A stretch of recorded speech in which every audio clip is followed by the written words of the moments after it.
প্ৰভু যীশু খ্ৰীষ্টৰ গৌৰৱ হওক, মহিমা হওক। আজি সুন্দৰ সময় প্ৰভুৱে দিয়াৰ কাৰণে প্ৰভুক ধন্যবাদ দিছোঁ। আৰু এই গীতৰ দ্বাৰাই মই ঈশ্বৰৰ বাক্য ধ্যান কৰিম, পাঠ কৰিম। সংগে সংগে সদায় লোৱা প্ৰিয় প্ৰভু যীশুৰ নাম। এই গীতৰ দ্বাৰাই প্ৰভুৰ মহিমা হওক। মই শাস্ত্ৰৰ ওপৰত লৈছোঁ গীতমালা 118 6 পৰা 9 পদ। মূল বিষয় হৈ বাইকৰ ইয়াত লিখা আছে, জীৱা মোৰ ফলিয়া, মই ভয় নকৰোঁ, মানুহে মোক কি কৰিব পাৰে। মোৰ সহায় কৰিবলৈ জিহুৱা মোৰ ফলিয়া, এতেকে মই মোক ঘীনতাবোৰৰ ওপৰত মোৰ বাঞ্ছা সিদ্ধ হোৱা দেখিবলৈ পাম।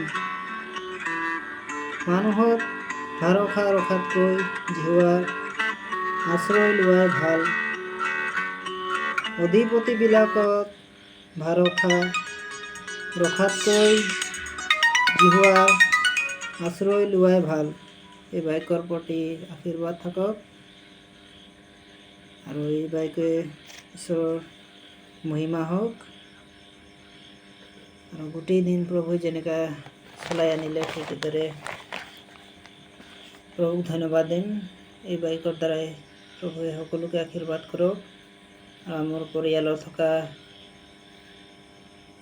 পিতৃ মাতৃ, আমি দুই স্ত্ৰী পুৰুষৰ ওপৰত প্ৰভুৰ দয়া আৰু অনুগ্ৰহ হওক। তাৰ কাৰণে আমি প্ৰভুৰ ওচৰত আশীৰ্বাদ বিচাৰি মই খন্তেক সময় প্ৰাৰ্থনা কৰিম। পবিত্ৰ পবিত্ৰ অতি পবিত্ৰ দয়ালু প্ৰভু, তোমাৰ নাম ধন্য হওক, তোমাৰ নাম গৌৰৱ হওক। আজি এই সুন্দৰ দিনত প্ৰভু, তুমি ৰাতিপুৱাৰ পৰা মিলিকে প্ৰভু নিৰাপদে চলাই আনিলা। আৰু এটা সুন্দৰ সময় দিলা প্ৰভু, তোমাক ধন্যবাদ দিবৰ কাৰণে। আৰু এই সময়ত পিতা, তোমাৰ জীৱিত বাক্য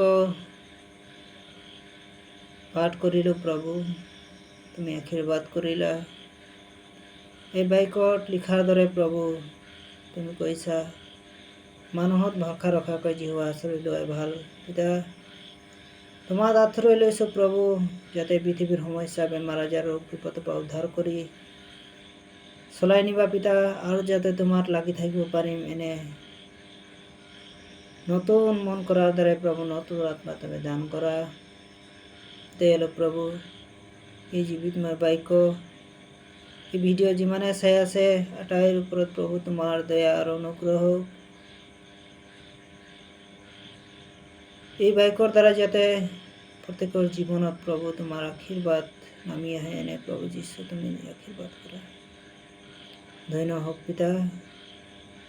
এই নিশা ৰাতি প্ৰভু তোমাৰ আশ্ৰয় লৈছোঁ প্ৰভু। পৰিয়ালত থকা যিমান আছোঁ ভাই ভনী, পিতৃ মাতৃ, দুই স্ত্ৰী পুৰুষৰ ওপৰত তোমাৰ স্বৰ্গৰ আশীৰ্বাদ তুমি দান কৰিবা। যাতে জীয়াই থকা জীৱনত যাতে তোমাক পাহৰি নাযাওঁ প্ৰভু, এনে তুমি তোমাৰ লাঠি আৰু লাখতিৰে প্ৰভু তুমি চেতনা আমাক দান কৰিবা। ধন্য হওক পিতা। সকলো মৰ্যাদা তোমাক দি প্ৰাৰ্থনা উদ্ধাৰ কৰা যীশুৰ নামত। আমেন। হালেলুয়া।